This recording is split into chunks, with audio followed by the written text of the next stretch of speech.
Et le beau cantique, c'est celui-là. Je l'ai connu sous une autre version, Grâce infinie. Je l'ai chanté. Et c'est un cantique qui nous élève, qui nous fait monter les degrés de la montagne de Sion.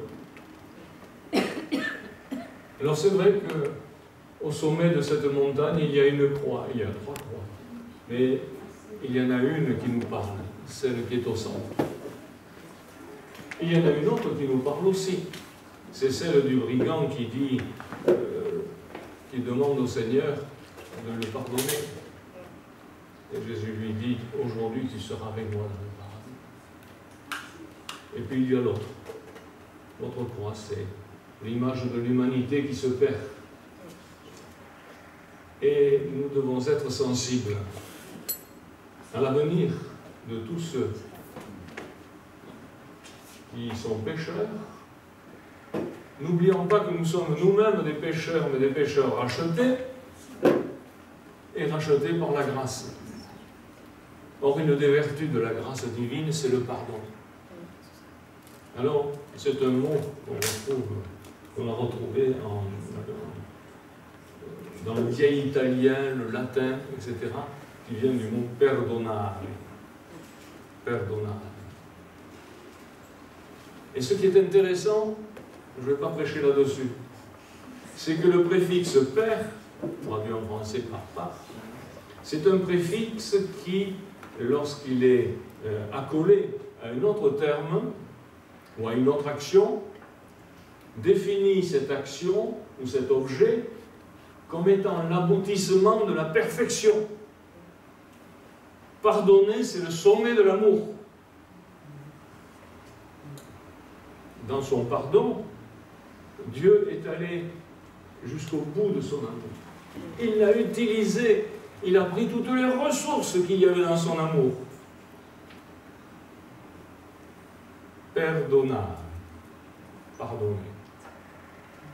Ce qui fait qu'étant pardonné parfaitement, eh bien nous avons l'assurance que le jour où Dieu nous rappellera à lui, ou le jour où il reviendra, et ce jour est peut-être proche, eh bien nous serons entraînés dans le sillage de son amour, comme dans un vortex qui nous fera monter jusque dans les cieux et découvrir, émerveiller toutes les beautés de Dieu. Et d'abord, celle qui incarne tout ce qui est beau, tout ce qui est juste, tout ce qui est vrai, celui qui incarna l'agapé, c'est Jésus-Christ, notre Maître, notre Sauveur. Et nous sommes là, aujourd'hui, pour l'adorer. Mais en même temps, Jésus-Christ est indissociable du Père. D'ailleurs, il est venu nous réconcilier avec le Père. Ça, c'est le mystère de la triunité de Dieu. Un mystère qui nous dépasse. Mais un mystère qui nous touche. Parce qu'en même temps que nous découvrons en Dieu notre Père, nous découvrons en Jésus-Christ non seulement notre Sauveur, mais notre frère, puisqu'il a été incarné. Et nous découvrons dans l'Esprit, comment dire, Dieu en nous, qui agit de telle manière qu'il se révèle à nous, à travers son livre, mais aussi à travers nos frères. Quand je vous vois, j'ai envie de m'écrier « Alléluia ! Gloire à Dieu !» Parce que dans chacune de nos nouvelles naissances, de nos transformations,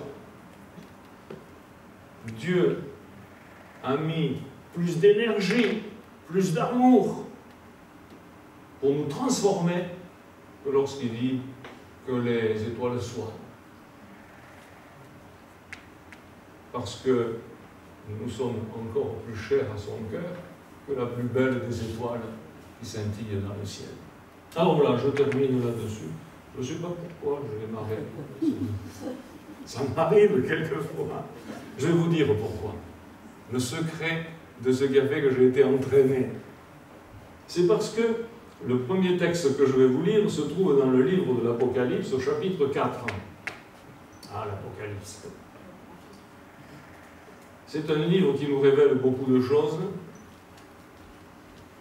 et surtout qu'il y a beaucoup de mystères.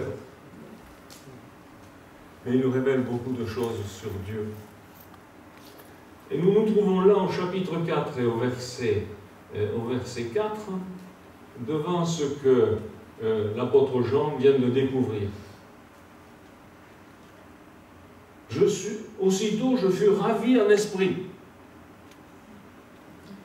Et voilà. Autour du trône, je vis 24 trônes, et sur ces trônes, 24 vieillards assis, revêtus de vêtements blancs, et sur leur tête des couronnes d'or. 24, 12 plus 12, ça nous renvoie aux 12 tribus d'Israël, ça nous renvoie aux 12 apôtres. C'est-à-dire, c'est la fine fleur. Du trône sortaient des éclairs, des voix et des tonnerres. Vous imaginez l'apôtre Jean, le saisissement qui a été le sien. Un peu comme Moïse sur le Sinaï. Il devait trembler. Devant ce trône brûlent 7 lampes ardentes qui sont les 7 esprits de Dieu, le symbole de la perfection. Il y avait devant le trône comme une mer de verre, semblable à du cristal. Au milieu du trône et autour du trône, il y avait 4 êtres vivants, remplis Dieu devant et derrière. Comme si ces 4 êtres étaient riches de toute la connaissance qu'on pouvait avoir. Le premier être vivant est semblable à un lion. Alors là, nous y voyons les animaux sauvages. Le second être vivant est semblable à un veau. C'est les animaux domestiques. Le troisième être vivant a la face d'un homme, ou d'une femme. C'est à vous de choisir. Et le quatrième être vivant est semblable à un aigle qui vole, c'est-à-dire à toute la population des oiseaux. Alors j'ai dit tout ce texte simplement pour vous dire qu'aujourd'hui, j'allais prêcher sur l'aigle. Et vous allez comprendre pourquoi. Parmi les multiples domaines que la Bible permet à ses lecteurs d'aborder, il en est un qui a retenu mon attention car il est riche d'enseignements spirituels. C'est celui des sciences naturelles et plus particulièrement celui du monde animalier. Au détour de telle ou telle lecture, vous aurez découvert comme moi la présence glaciale des serpents brûlants dans le désert, celle des scorpions qui ne manquent pas de piquant, celle des daims et des gazelles, évocatrices de grâce et de gentillesse, celle des ânes, pas ceux qui sont au fond de la classe, mais des ânes et des mulets, toujours prêts à la tâche, celle des chevaux, symbole de puissance guerrière, celle des moutons et des chèvres, prodigues en viande, lait et vêtements, celle du chameau réputé par sa sobriété, ainsi que celle moins avenante des prédateurs comme le lion, l'ours, peut-être celui des Pyrénées, le loup, le renard et le chacal. Ah, j'allais oublier le daman. Le daman est un petit ongulé herbivore de la taille du lapin, possédant des oreilles fines, animal timide vivant en colonie dans les lieux rocheux.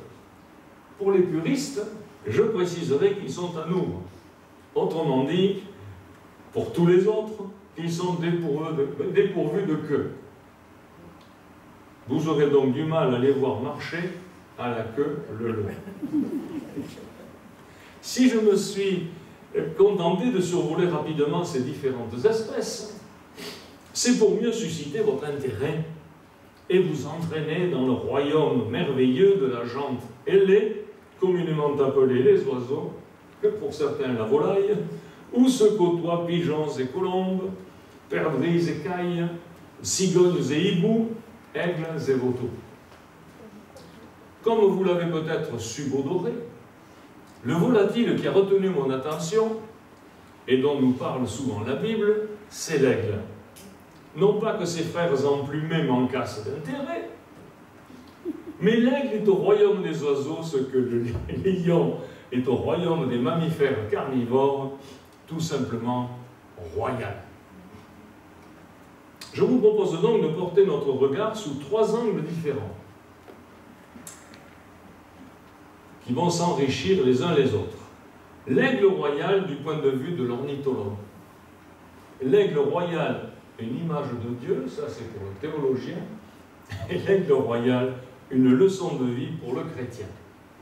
Alors, l'aigle royal, ou encore l'aigle doré, qui doit son nom à la couleur de sa tête, est appelé par les scientifiques Aquila chrysaetos. En grec, aethos c'est l'aigle et chrysaès c'est l'or. L'or étant un métal royal. Le terme aigle et son nom vernaculaire, c'est-à-dire le nom usuellement donné dans sa région d'origine, comme par exemple l'aigle de Bonelli ou l'aigle des steppes. Tandis que le nom scientifique est dit binominal. Il y a 2 noms, Aquilas et Chrysaetos. L'aigle est un rapace, du latin rapere, emporté précipitamment, rapex, de l'ordre des falconiformes diurnes, qui comporte lui-même 292 espèces réparties en 5 familles. Vous vous rendez compte de tout ce que vous allez apprendre aujourd'hui? Les falconidés, les catardidés, c'est-à-dire les charognards qui purifient, les pandionidés, qui sont un peu cosmopolites, les sagittaréidés, qui ont la forme d'une flèche, les accipitridés, du latin accipiter, oiseaux de proie. C'est à cette dernière famille qu'appartient l'aigle royal. De tout temps, l'aigle a été porteur de symboles. Dans la mythologie, il est l'oiseau des dieux, il est l'emblème de Genève, il fut celui de l'impératrice de Russie, du duc de Toscane, de l'Empire austro-hongrois. Il fut choisi par les Romains comme emblème pour leur armée, puis par Napoléon Ier et Napoléon III. Les Perses avaient des bannières à son effigie, ainsi que les Assyriens. Les Aztèques avaient pour lui de l'adoration. Symbole de puissance, de beauté, de prestige et de gloire, l'aigle va inspirer au XVIIIe siècle, en Prusse, la création d'une vingtaine d'ordres de chevalerie, l'ordre de l'aigle noir, rouge, etc. Et cependant, malgré un passé aussi prestigieux, ce magnifique voilier qui déploie ses ailes en Amérique du Nord, en Afrique du Nord, en Asie et en Europe, a été longtemps considéré dans notre pays comme nuisible. Il fut chassé, empoisonné, piégé, ainsi que ses œufs détruits. Il aurait disparu des massifs des Alpes, des Pyrénées, du Massif central et de Corse si une loi de 1970 n'en avait fait une espèce protégée. Enfin, un gouvernement intelligent. Notre région des Cévennes en compte actuellement 3 ou 4 couples auxquels nous souhaitons longue et paisible vie. En fait, il y en a à peu près une centaine de couples en France. Je dois vous avouer qu'en découvrant ce vaisseau spatial sorti des mains du grand créateur, mon émerveillement et mon admiration sont allés croissant, alors que, déjà adorateur du second, voici que je méprenais du premier. Je vous invite maintenant à vous armer de votre longue vue pour découvrir cette beauté de la nature. Sachez tout d'abord que la femelle est plus grande que le mâle, que leur corps qui pèse de 3 à 6,5 kg mesure de 75 à 90 cm et que les aigles vivent 25 ans en liberté et jusqu'à 40 ans en captivité. Je ne sais pas ce qu'ils préfèrent vivre. Je ne leur ai pas demandé. Leur envergure varie de 2 mètres à 2,27 m pour la femelle. L'aigle royal porte bien son nom puisqu'il est le plus grand de sa famille. Seul le condor, qui est un catardidé, un charognard, le dépasse avec 3,20 m d'envergure, mais lui n'a jamais remporté de prix de beauté. Pour la petite histoire, mais vraiment la petite histoire, permettez-moi de vous signaler à titre de comparaison l'existence du fauconnet pygmée africain qui pèse, lui, moins de 100 grammes. Et c'est un aigle.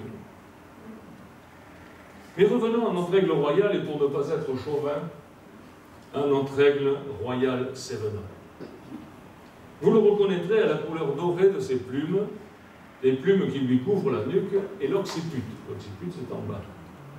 Tandis que le reste de son plumage est de couleur sombre, tacheté de blanc au niveau des ailes. Les plumes de ses ailes, appelées rémiges, du latin remex qui veut dire ramer, lui permettent de faire du vol stabilisé, même par grand vent, et forment comme des doigts à leur extrémité. Les deux pattes emplumées possèdent 4 serres puissantes, aux ongles acérés, lui permettant de se percher et de saisir ses proies avant de les dépecer avec son bec crochu. Et précisément, ce qui caractérise l'aigle royal, c'est d'une part son acuité visuelle qui est 8 fois supérieure à la nôtre et qui lui assure une vue perçante jusqu'à 500 mètres, et d'autre part, sa capacité à calculer la distance de sa proie et à évaluer la vitesse pour l'atteindre, qui peut avoisiner les 300 km/h en piqué. C'est dire que ces proies ont peu de chances d'échapper à leur prédateur, qui est capable de transporter jusqu'à 3,5 kg de lièvres, de lapins, de jeunes chamois, d'oiseaux, de reptiles, de marmottes, ou plus rarement de cadavres. En règle générale, les aigles chassent en couple. Ils plongent et volent à ras du sol pour surprendre leur proie. Mais également en plein vol, où ils capturent de gros oiseaux, comme des grues ou des oies. La plupart du temps, l'aigle reste silencieux. Et si vous avez la chance de l'entendre, vous aurez l'impression d'ouïr comme des miaulements. Ié, ié. Je le refais bien parce qu'il y a une boucle au-dessus de chez moi. Alors je l'ai écouté, j'ai tendu l'oreille, et je ne me montrais pas parce que j'avais peur qu'il m'enlève. Ou des aboiements. Kié, kié. Il y a des chiens qui aboient comme ça. Vous pouvez alors, en connaisseur que vous êtes en train de devenir, que vous avez entendu un aigle glapir, trompeter ou encore glatir. Vive la langue française.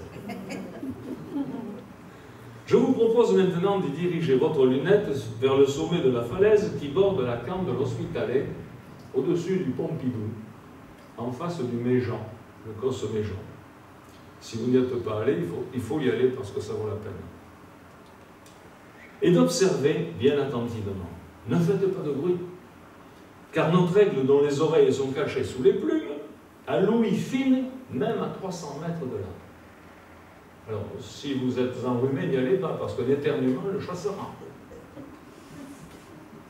Vous le voyez, son nez, à 100 mètres de haut. Eh bien, sachez que s'agissant de l'aigle, on lui a donné le nom d'aigle. L'aigle de l'aigle. En général, sa construction est commencée au printemps, à l'aide de branches d'herbe et de mousse pour en tapisser le fond. Chaque nid est orienté sud-sud-ouest, dans un endroit inaccessible, en haut d'une falaise. Cette orientation permet à la roche de se réchauffer. Ça n'a rien à voir avec les yaourts, réchauffer. Et de créer ainsi des courants thermiques ascendants, favorisant l'envol sans trop d'efforts, surtout pour les petits.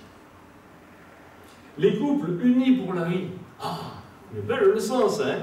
Les couples d'aigles unis pour la vie peuvent avoir jusqu'à 5 airs utilisés parfois sur plusieurs générations.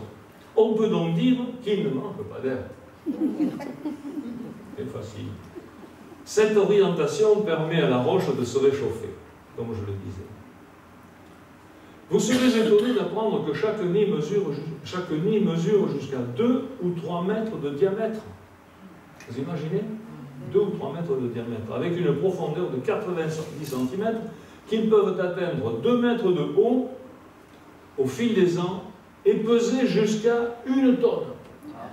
De vrais architectes bâtisseurs, nos amis. N'est-ce pas, Eric? Je vous invite maintenant à zoomer sur le nid. Et là, Que voyez-vous? Je vais vous le dire.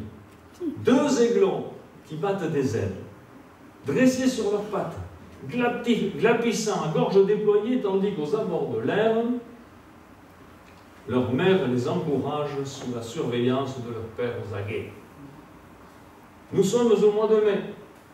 Enfin, c'était 3 mois derrière. Et c'est le moment du premier envol. Ils ont environ 2 mois et demi.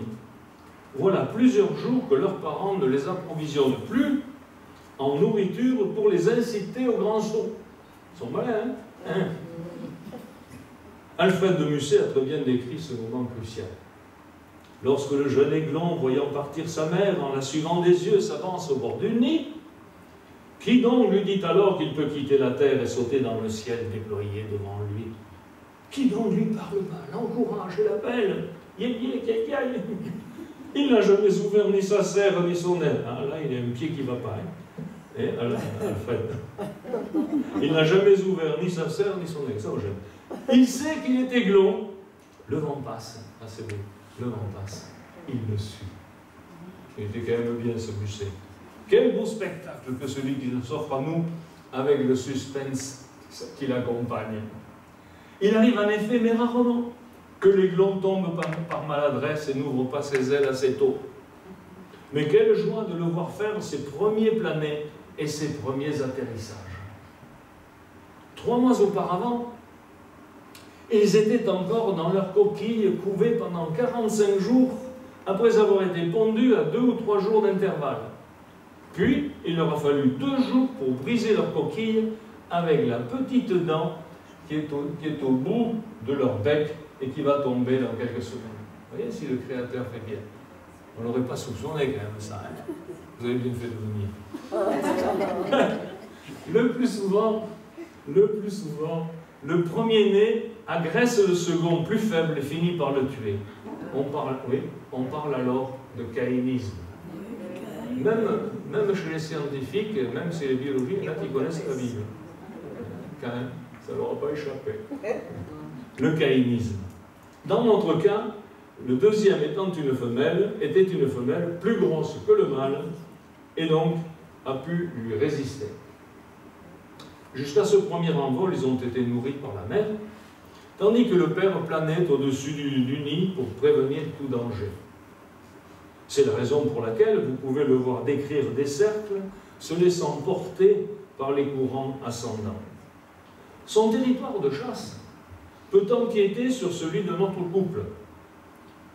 Il peut couvrir 500 km², mais le plus souvent, il s'étend sur 100 km² et il lui arrive de s'éloigner jusqu'à 250 km de son nid. Ça veut dire que les aigles qui sont au-dessus de Lyon, ils peuvent venir ici et repartir. Je dis ça parce que nous avons des amis de passage qui viennent de Lyon, les amis Clemente. Ça c'est l'accent espagnol auquel nous souhaitons un bon séjour parmi nous.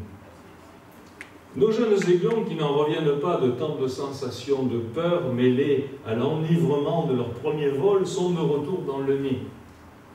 Ils n'en reviennent pas d'en être revenus. Et on les comprend bien. Tout le monde est soulagé et chacun s'active avec délice sur le lapin offert en récompense par leur royal paternel. Désormais, ce sera pour eux le temps de l'apprentissage de la chasse qui durera environ 1 mois. Après quoi, ils seront priés gentiment mais fermement de quitter le nid et de ne pas y revenir. Ils iront alors s'installer dans une des aires déjà construites, et c'est vers l'âge de 4-5 ans qu'ayant atteint leur maturité sexuelle, ils chercheront un partenaire pour une vie à 2, faite de fidélité jusqu'à ce que la mort les sépare. À leur tour, ils auront des petits, car ainsi va la vie des aigles royaux des Cévennes et d'ailleurs. Une vie pleine de dangers due aux actions de ces méchants bipèdes qui n'y comprennent rien au monde du Seigneur des espaces. Risque d'électrocution au contact des lignes électriques, risque de collision avec les pylônes, avec les automobilistes, en allant chercher une charogne qui serait tombée au sol, risque d'empoisonnement, en mangeant en consommant des herbivores contaminés par les pesticides, risque d'être tué par des chasseurs atteints de presbytie ou ayant un coup dans l'aile. Pour en terminer avec notre travail d'ornithologue, qui je l'espère ne vous aura pas trop lassé, en disant on est ici pour écouter un culte, j'y arrive. Et pendant que vous rangez à regret et précautionneusement votre lunette d'observation, laissez-moi vous donner une dernière information qui a son importance. Il s'agit du renouvellement du plumage de l'aigle. En effet, il subit une mue complète qui dure une année. Il renouvelle complètement son plumage pendant une année. Cette mue est lente et elle s'opère par séquences irrégulières. Cette progressivité lui permet ainsi de conserver en permanence toute sa puissance de vol. Admirons au passage l'ingéniosité du divin créateur. Nul besoin de lifting, ni de peeling, ni de botox. À 35 ans, notre vieillard ailé n'a pas pris une ride. Mais imaginons que sa mue se soit opérée en plein vol en 15 secondes, qu'il se soit retrouvé déplumé. Mais ça, Dieu le savait. C'est pour ça qu'il a dit on va faire ça sur toute une année. On va lisser ce changement.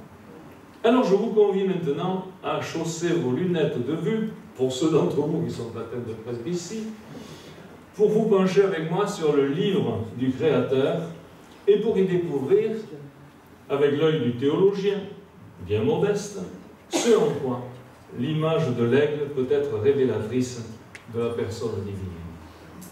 Le premier texte que nous lirons est extrait du Cantique de Moïse dans Deutéronome 32, versets 9 à 11. Je vous le lis. « Car la portion de l'Éternel, c'est son peuple, Jacob, et la part de son héritage. Il l'a trouvé dans une contrée déserte, dans une solitude aux effroyables hurlements. Il l'a entouré, il en a pris soin, il l'a gardé comme la prunelle de son œil, pareil à l'aigle qui éveille sa couvée, voltige sur ses petits, déploie ses ailes, les prend, les porte sur ses plumes. Ah, mon petit. Comment ne pas être saisi d'une sainte émotion envers notre Dieu, tant l'atmosphère qui se dégage de cette description est évocatrice de sollicitude, de tendresse, de prévenance. Nous sommes invités ici à entrer dans l'intimité même de notre Dieu, qui est venu nous arracher aux affres du désert de la mort pour nous transporter sur ses hauteurs dans le confort de sa présence à l'abri du grand prédateur Satan. Il n'est pas un Dieu insensible, figé dans une attitude béate d'autosatisfaction, aveugle aux souffrances de ses créatures, sourd à leurs cris de détresse ou de leur interrogation. Il n'est pas ce Dieu impassible, à l'éternel sourire qu'arborent hiératiquement les bouddhas de pierre.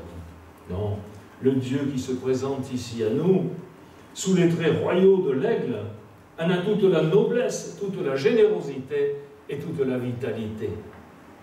Il est un Dieu de tendresse, de communication, un Dieu qui agit, un Dieu de proximité, un Dieu qui nourrit et un Dieu qui protège.